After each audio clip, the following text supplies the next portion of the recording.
Quando a gente pega e fala de impressionismo, presta atenção nessa ponte. Isso não é uma representação realista de uma ponte.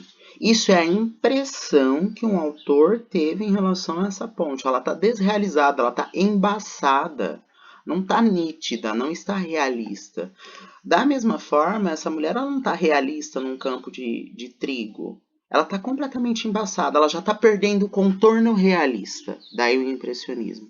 Ok? Aqui também não é uma noite, eu não estou representando uma cidade e um cume da noite. Eu estou representando a impressão que o autor tem, provavelmente de uma janela alta, diante de tudo isso. O que isso, de que maneira isso o impressiona?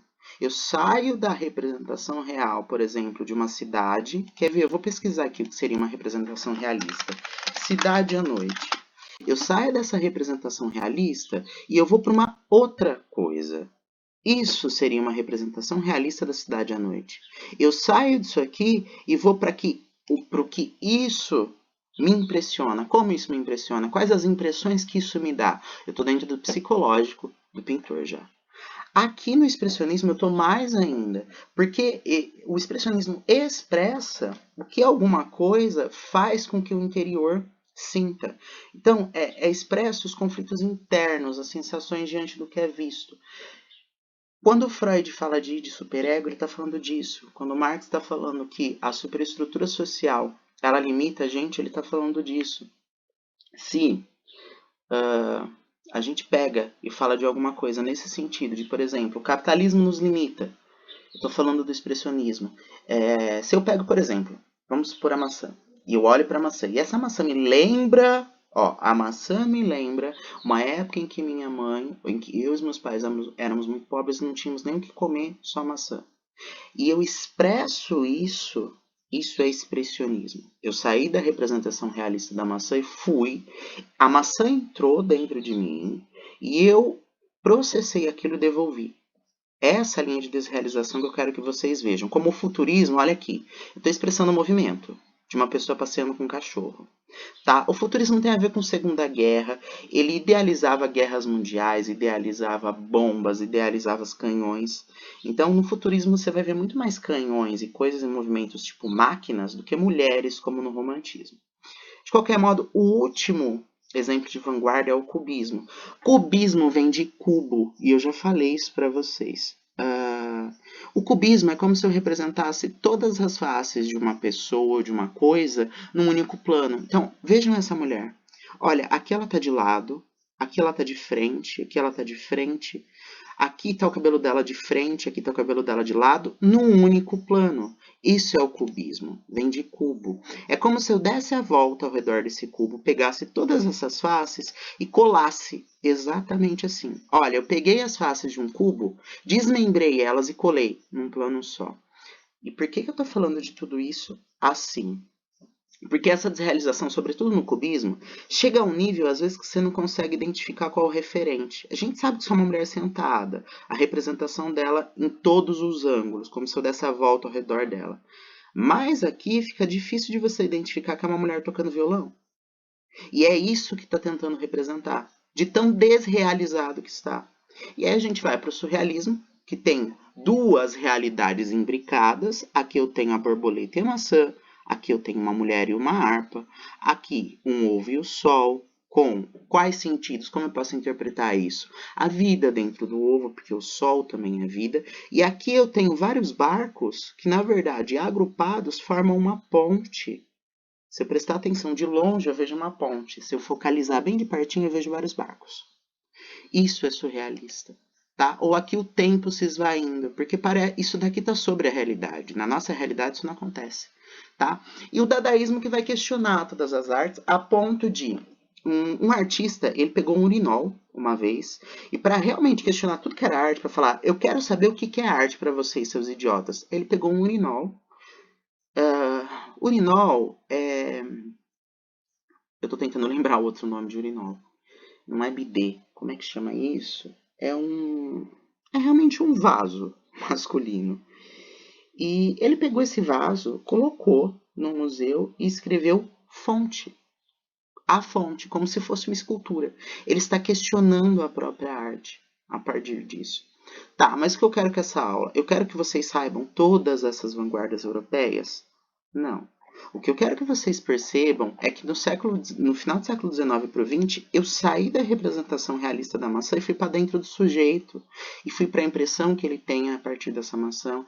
O que a maçã faz ele lembrar. O que a maçã faz ele paranoicamente realizar, por exemplo, aproximar a maçã, aproxima ele do quê? Um cheiro faz a gente lembrar de alguma coisa. Todas essas questões vão estar no conto psicológico. Porque eu vou focalizar o que um cheiro faz a personagem lembrar. Eu vou focalizar não uma maçã, mas eu vou focalizar uma personagem olhando para uma maçã e o que ela está pensando. É isso que é um conto psicológico. E uma das, assim, só para dar um exemplo de cubismo na literatura, eu vou ler com vocês Memórias Sentimentais de João Miramar, tá? Esse é um livro do Oswald de Andrade. E prestem atenção como ele...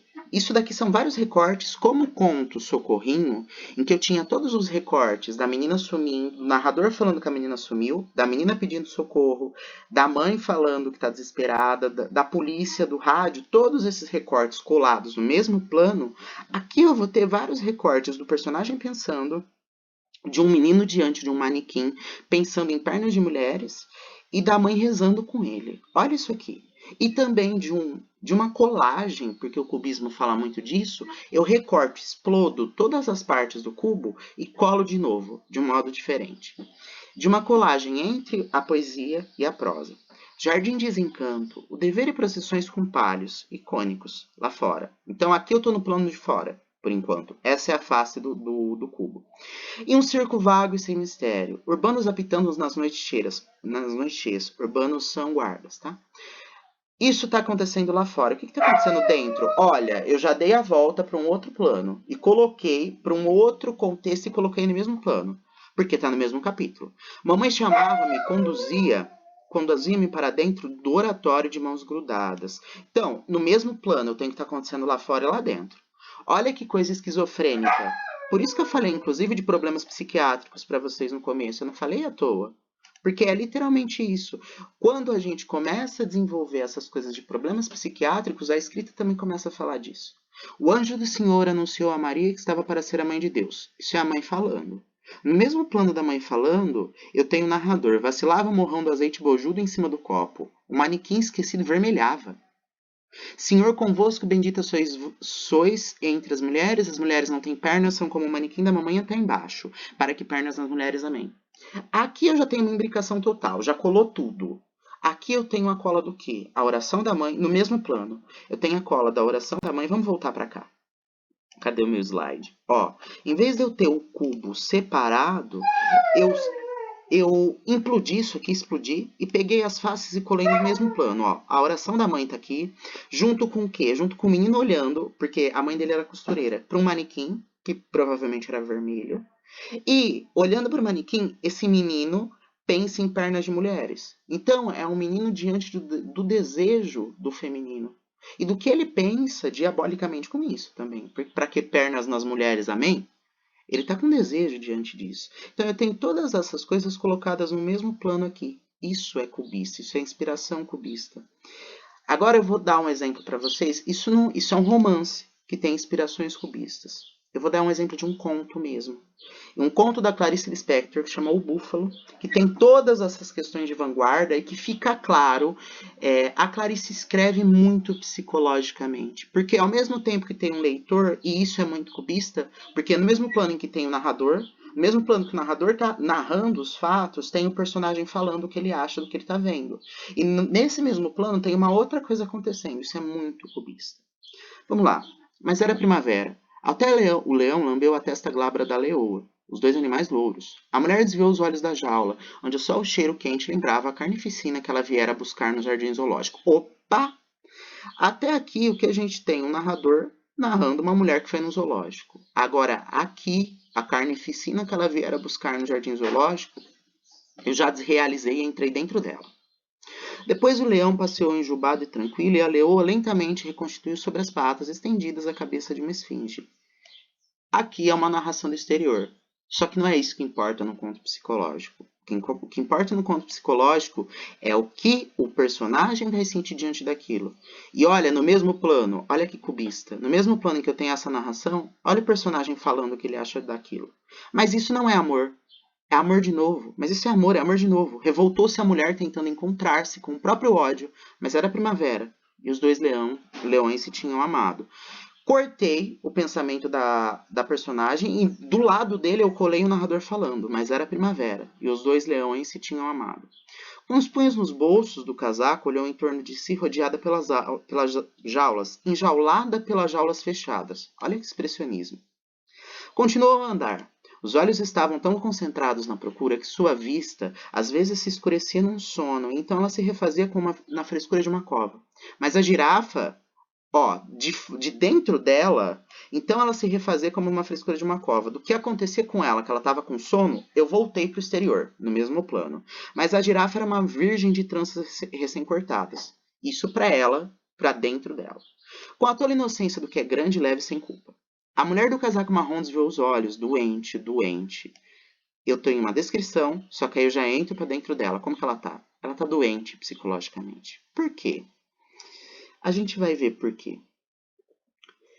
Pois havia tal amor humilde em se manter apenas carne, tal doce martírio em não saber pensar. Mas era primavera, e apertando o punho no bolso do casaco, ela mataria aqueles macacos em levitação pela jaula. Olha o que os macacos causam nela. Os macacos causaram raiva na mulher, e é isso que está sendo colocado. E não os macacos simplesmente pulando. Isso seria realismo. Aqui eu estou desrealizando o psicológico dela. O que os macacos expressionizam nela? Os macacos entram nela e o que sai, o que se expressa é a raiva. Ela mataria aqueles macacos. Macacos felizes como ervas, macacos se entrepulando suaves. A macaca com um olhar resignado de amor e a outra macaca dando de mamar. Ela os mataria com 15 secas balas. Os dentes da mulher se apertaram até o maxilar doer. A nudez dos macacos. Um mundo que não via perigo sem nu. Ela mataria a nudez dos macacos. O macaco também a olhou segurando as grades, os braços desencarnados abertos em crucifixo, o peito pelado exposto sem orgulho.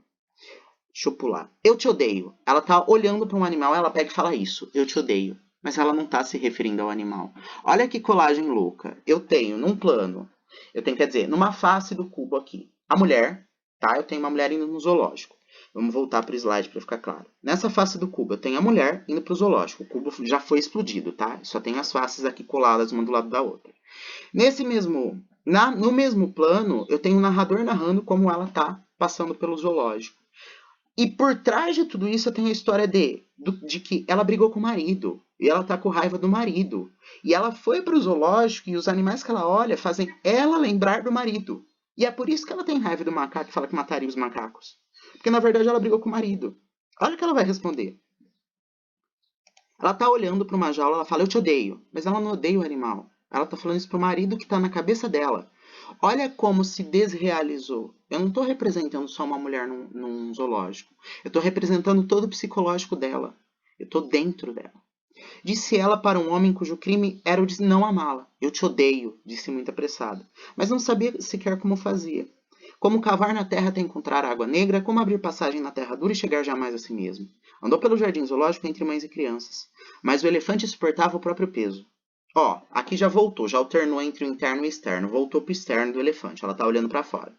Aquele elefante inteiro a quem fora dado com uma simples pata esmagar, mas que não esmagava. Aquela potência que, no entanto, se deixaria docilmente conduzir a um circo, elefante de crianças.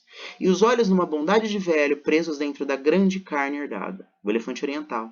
Também a primavera oriental e tudo nascendo, escorrendo pelo riacho. A mulher então experimentou o camelo. Ela está olhando para o camelo. Foi para o externo. O camelo em trapos, corcunda, mastigando a si próprio, entrega o processo de conhecer a comida. Olha como isso não é realista. Isso não é uma descrição realista de um camelo. Isso é o que ela acha do camelo, é a impressão dela. Ela se sentiu fraca e cansada, 2 dias mal comia. Psicológico dela. Os grandes cílios empoeirados do camelo sobre olhos que se tinham dedicado à paciência de um artesanato interno. A paciência, paciência, paciência. Só isso ela encontrava na primavera ao vento. Lágrimas encheram os olhos da mulher, lágrimas que não correram, presas dentro da paciência de sua carne herdada. Isso aqui já está dentro dela. O narrador falou que o olho dela marejou. Mas por que ela não chorou? Eu já entrei dentro do psicológico de novo. Deixa eu voltar. Deixa eu ir um pouco mais pra frente na parte que ela encontrou o búfalo mesmo.